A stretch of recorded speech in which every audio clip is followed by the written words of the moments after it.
Have you ever been in an English conversation, your mind racing, a perfect answer on the tip of your tongue, but it just wouldn't come out? Yeah, me too. More times than I can count. I remember this one time vividly. I was at an international student meetup years ago. Someone asked me a simple question, something like, "What's your favorite thing about this city?" My brain? Oh, it had ideas. It painted this beautiful picture of the bustling night markets, the smell of street food, the friendly chaos. But my mouth, it just went, good, yes. Good, yes. That was it. I felt like a dial-up modem in a broadband world. It wasn't that I didn't know English. I'd studied grammar for years.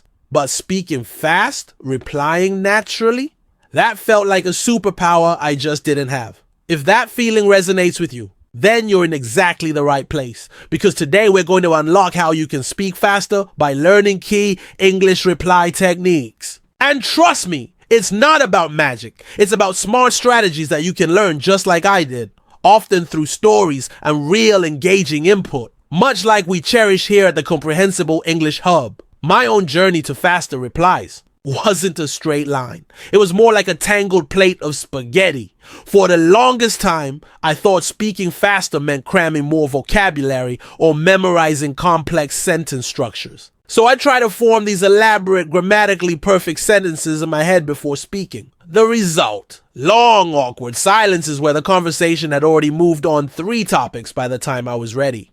Have you ever felt that way? Like you're constantly playing catch up in conversations. It's incredibly frustrating, isn't it?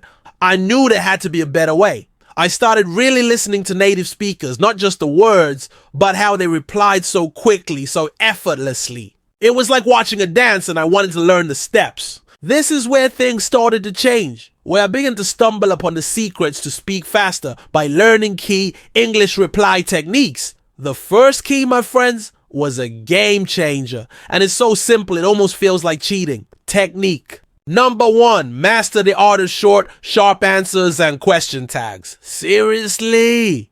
I used to think I had to give a mini speech every time I answered, but then I noticed native speakers using these incredibly efficient little phrases. Someone asks, "Do you like coffee?"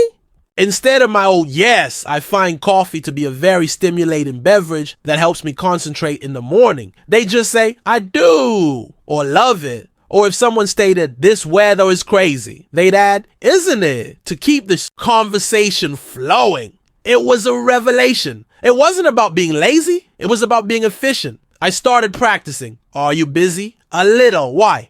"Oh, did you see that movie?" "Not yet, should I?" Suddenly, conversations felt less like a test and more like a friendly rally.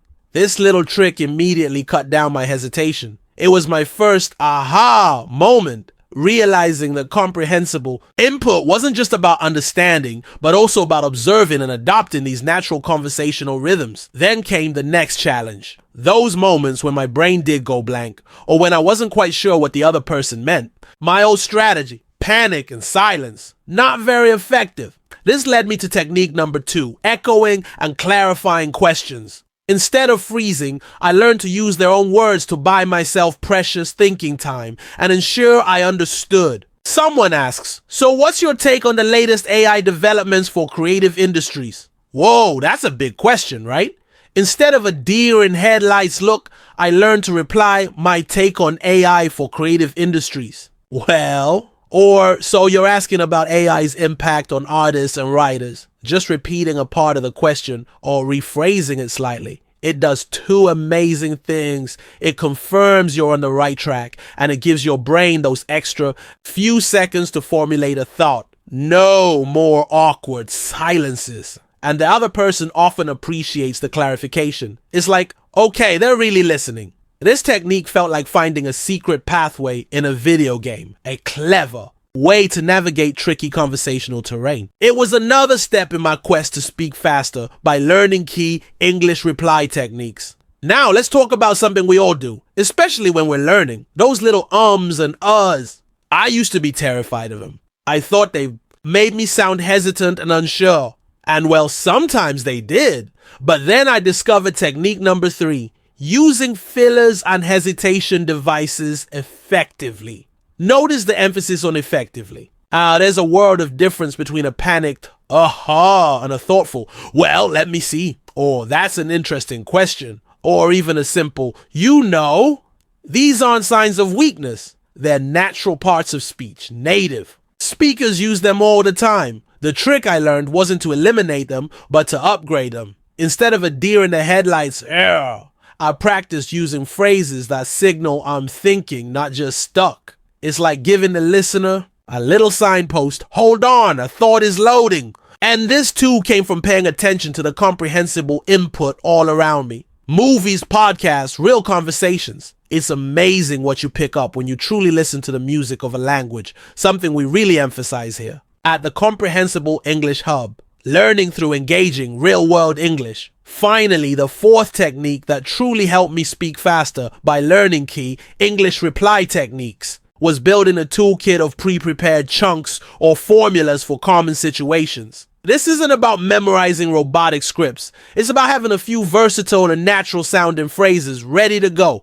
Think of it like having your favorite outfits ready in your closet. You don't have to think too hard. You just grab them and go. For example, phrases for agreeing, absolutely, I totally agree. You can say that again. For disagreeing politely, I see your point, but I think, or I'm not so sure about that. For expressing opinions, in my experience, or from my perspective, having these chunks at my disposal was like suddenly having a superpower. It reduced the mental load of constructing every sentence from scratch. I remember going to a workshop and someone asked for opinions instead of my usual internal scramble.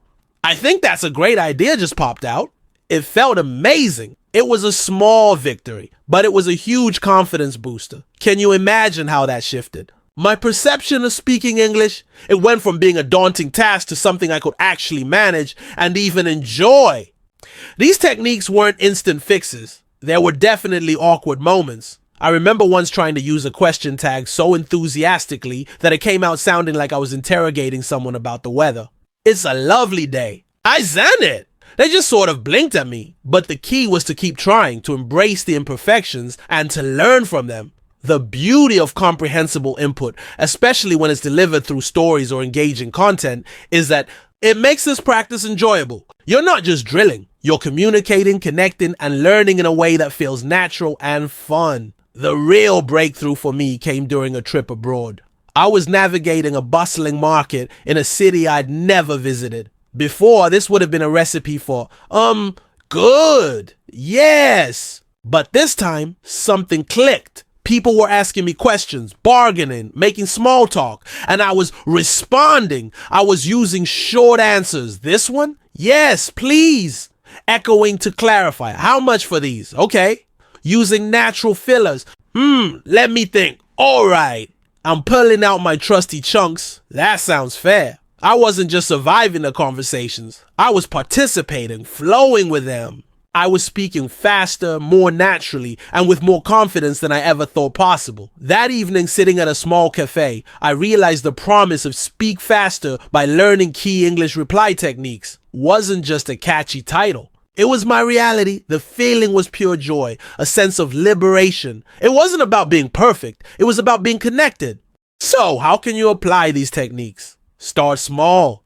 Pick one technique this week. Maybe it's using more short answers. Notice them when you're watching your favorite English show or listening to a podcast from the Comprehensible English Hub. Try using them in your next conversation, even if it's just with yourself in the mirror. The goal is to make these techniques a natural part of your English. Think about it. How would it feel to navigate your next English conversation with more ease, more speed, more confidence? Remember that initial feeling I described? That frozen dial-up modem sensation? It still visits me sometimes in really challenging situations. But now I have the tools. I have these key reply techniques. And I know that learning a language is a journey, not a destination. A journey made so much more enjoyable when you learn through stories and methods that truly resonate, like Krashen's comprehensible input. The power to speak faster by learning. Key English reply techniques is within your reach. It's about understanding these strategies and practicing them in a way that's fun and engaging. What's the first technique you're gonna try? What's that one small step you can take today? I'd love for you to think about that. Because every fluent conversation starts with a single, well-placed reply. Thank you for joining me on this little piece of my journey today. Now go out there and start replying.